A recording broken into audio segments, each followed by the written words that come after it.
dipersembahkan oleh...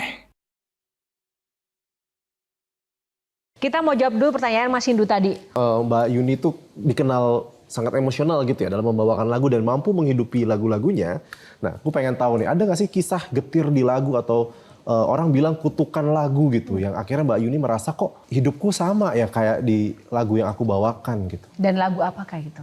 Saya sampai pernah nggak mau nyanyi lirik lagu gitu. Karena kayak Desember Kelabu itu. Desember Kelabu pasti. Desember Kelabu itu tiap mau masuk Desember saya udah tahu tuh. Hawa-hawa November masuk Desember itu nggak tahu ya perasaannya kayak di wah gitu. Kenapa Mbak bisa seperti itu? Saya nggak tahu. Saya bikin afirmasi itu belum lama ya. Enggak, Desember baik-baik aja. Desember akan menyenangkan gitu loh. Bayangin, dari November saya udah tahu angin itu mau lari ke Desember. Dan itu bisa, apa ya, bawaannya tuh kayak melo, kayak apa itu. Dan saya alamin bertahun-tahun. Terus akhirnya masih seperti itu sampai sekarang? Dengan Desember Kelabu? Enggak, saya udah bikin afirmasi dan di Desember tahun lalu saya happy banget saya sama anak-anak saya. Terus kayak lagu Yoko di Turn Off the Hero sama itu Yoko and Baby Lung itu beda usianya 15 tahun. Saya pernah masukin fase pacaran sama anak yang umurnya 15 tahun itu juga masuk gitu. Tapi yang paling parah sih Desember Kelabu sih. Kalau soal nama, Sengsara itu? Oh nama iya Yunisara. Yunisara itu orang Jawa bilang tuh Soro. Sengsara. Soro. Nah itu juga yang memberikan itu Pak Iwan. Billboard Indonesia. Karena menganggap Wahyu Standing Budi itu nggak komersil lah. Terlalu Jawa, terlalu apa, kalau nggak ada ningnya juga kayak laki gitu ya kan. Jadi apa panggilannya, oh ya Yuni, dikasih apa ya akhirnya. Dikasih lah si Yunisara ini. Jadi terus orang Jawa bilang gitu, oh repmu kok Soro gini. Mungkin iya dalam satu hal. Karena pernikahan saya mungkin gagal gitu ya. Tapi saya nggak fair sama Tuhan, sama Gusti Allah. Karena saya juga mendapatkan rezeki juga dari situ.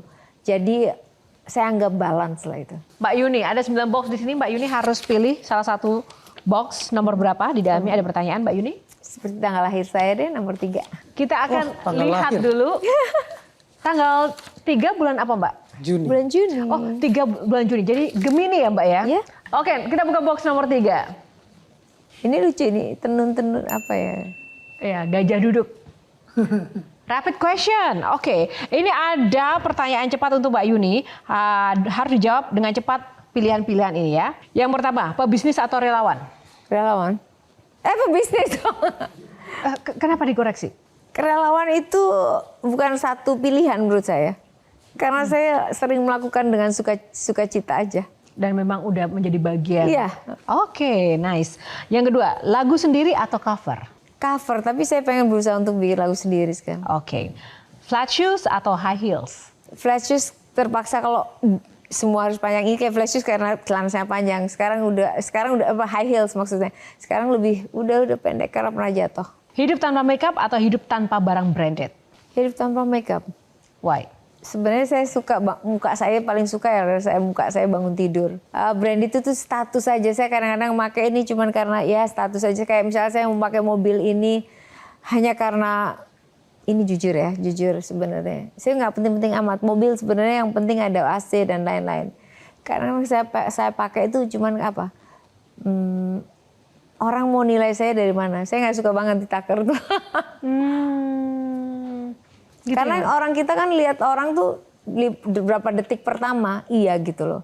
Berapa detik pertama terus dia udah bisa mengasumsikan diri kita itu seperti ini. Tuh. Jadi kalau misalnya saya memakai ini, memakai itu, bukan purely diri saya pengen pakai itu. Ya itu kan bagian juga kita memposisikan diri dan menjaga value kita. Selain mungkin memang saya perempuan yang juga kepengen pakai itu, tapi kalau misalnya ada pilihan-pilihan seandainya saya misalnya nggak harus pakai itu, pasti otomatis dari lahir sampai mungkin nggak ada saya nggak usah pusing gitu loh. Tapi kadang-kadang ini omongan orang juga jadi bagian pemikiran saya, terus sampai akhirnya kita dihargain orang itu juga karena barang-barang tertentu.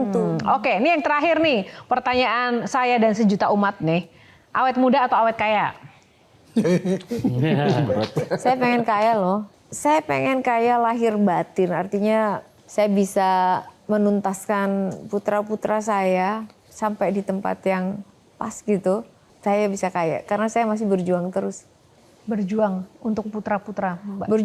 Berjuang saya banyak, bukan buat putra-putra saya aja. Berjuang saya itu masih banyak, saya ngurusin sekolah, masih ngurusin banyak banget yang saya urusin. Jadinya Tapi saya kan punya bisnis batu bara, punya banyak sekali bisnis-bisnis lain. Mbak Yuni juga penyanyi favorit di event-event kenegaraan, acara resmi, bahkan kemarin juga ikut video klip menyanyikan lagu Pak SBY. Artinya materinya kan cukup. Perjuangan memang, Mbak. seperti apa Jadi lagi, kalau memang? misalnya nyanyi di negara itu budgetnya minim banget, tapi itu menjadi satu privilege. Kayak saya nyanyi di istana itu dari zaman Pak Harto ya. Bayarnya gue murah banget tuh, Mbak. Berapa, Mbak? Kalau boleh tahu. Pertama kali nyanyi di istana itu gue dibayar. Saya nggak boleh bilang murah banget, tapi saat itu orang pikir banyak, dibayarnya 5 juta belum potong pajak. Kita harus mengeluarkan kostum, mengeluarkan makeup dan lain-lain. Tapi bukan itu yang saya bilang. Kadang nyanyi itu nggak harus melulu uang, nggak selalu itu hitungannya gitu Passion. loh. Bukan passion itu kan anak sekarang harus ada passion, harus melakukan enggak gitu. Kita tuh memang harus fight aja. Kalau ngikutin passion nggak jadi kayak. Saya harus melanjutkan hidup saya. Hidup saya keras, memang saya harus berjuang sampai sekarang. Kalau orang lihatnya ini itu, oh iya Mbak Yuni dulu bisnis ini bisnis. Memang saya pernah jalanin itu. Ada yang nggak kamu munculkan? Apa yang nggak dimunculkan? Bahwa anak kamu tuh bukan cuma 2, tapi ratusan anak jalanan menjadi anakmu. Banyak anak-anak saya, selain anak-anak di PAUD, anak-anak jalanan, ada anak-anak yang yatim piatu, banyak sih sebenarnya. Yang nggak perlu juga diomong-omongin gitu. Perjalanan ikhtiar saya memang macam-macam. Saya pernah ngerjain jual batu, apa segala macam. Itu adalah proses ikhtiar saya untuk meneruskan hidup. Nah saat waktu itu tumbang batu, saya nggak bisa jual lagi. Akhirnya saya stop. Nah stop itu tidak ada di berita kan, tidak diberitakan. Nah apa aja yang saya lakukan? Banyak juga saya mencoba usaha ini, mencoba usaha itu. Walaupun main bisnisnya saya itu adalah saya menyanyi. Pendaringan saya itu adalah saat saya di panggung. Yang lain-lain adalah ikhtiar saya untuk saya terus hidup. Supaya semua yang di belakang-belakang saya semuanya juga masih terus berjalan. 18 tahun menjadi single moms, pahitnya di mana?